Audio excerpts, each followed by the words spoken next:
ఓం శ్రీ సాయిరామ్. సత్యసాయి మహిమాచరికి స్వాగతం.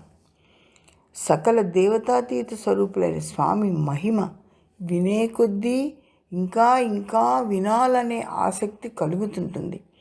స్వామి ప్రసాదించే విభూతి మహిమ ఎంత విన్నా ఇంకా కొత్తగానే ఉంటుంది. ఒకసారి స్వామి ఒక ఫార్మసిస్ట్తో మాట్లాడుతూ మందులు మరియు స్వీట్స్ మధ్య తేడా ఏమిటి అని అడుగుతారు. అతనికి సరైన సమాధానం తోచలేదు. మందులకు మరియు స్వీట్స్కు మధ్య సంబంధం ఏమిటా అని అతడు ఆలోచిస్తూనే ఉంటాడు. భగవాన్ స్వయంగా ఇలా సమాధానం చెప్పారు. 10 మంది వ్యక్తులుండి 5గురికి సరిపడా స్వీట్స్ ఉంటే మీ దగ్గర మీరేం చేస్తారు? ఆ స్వీట్లను 10 భాగాలుగా విభజించి అందరికీ ఇచ్చి సంతృప్తిపరచవచ్చు. అయితే మీ దగ్గర 100 మందికి మందులు ఉంటే మీరు 100 మంది రోగులకు మాత్రమే పూర్తి మోతాదుతో చికిత్సకై మందు ఇవ్వగలరు. మిగిలిన రోగులకు ఏమీ ఇవ్వకుండా తిప్పి పంపాల్సి వస్తుంది, అవునా అంటారు.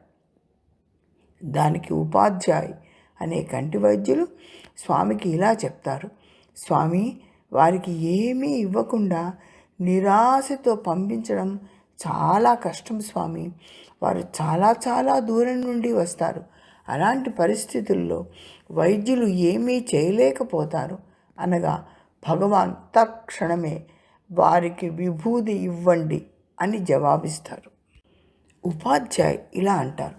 స్వామి, చాలామందికి విభూది శక్తి తెలియదు, వారికి విశ్వాసం లేదు, అది ఎలా పనిచేస్తుందో వారికి అర్థం కాదు అనగా బాబా నవ్వి, మీరు కంటి వైద్యులు కదా, మూత్రపిండాల సమస్య ఉన్న రోగి మీ దగ్గరకు వచ్చినప్పుడు మీరు ఏం చేస్తారు అనగా, స్వామి, నేను రోగిని మూత్రపిండాల వైద్యుడికి సూచిస్తాను అంటాడు.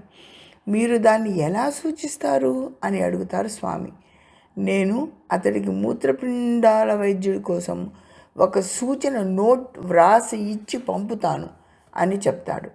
మీరు రోగికి విభూది ఇచ్చినప్పుడు విభూది రోగి నుదుటికి తాకిన క్షణమే అతన్ని నా వద్దకు సూచించినట్లు మరియు అతనిని జాగ్రత్తగా చూసుకోమని నా వద్దకు పంపినట్లు నేను భావిస్తాను.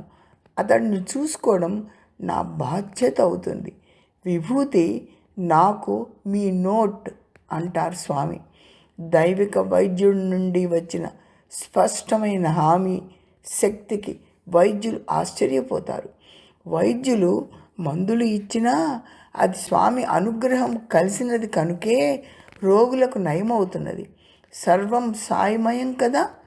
ఇది సత్యం శివం సుందరం వాల్యూమ్ 6 పేజీ 304, 305లో ప్రచురితమైన దివ్య సమాచారం.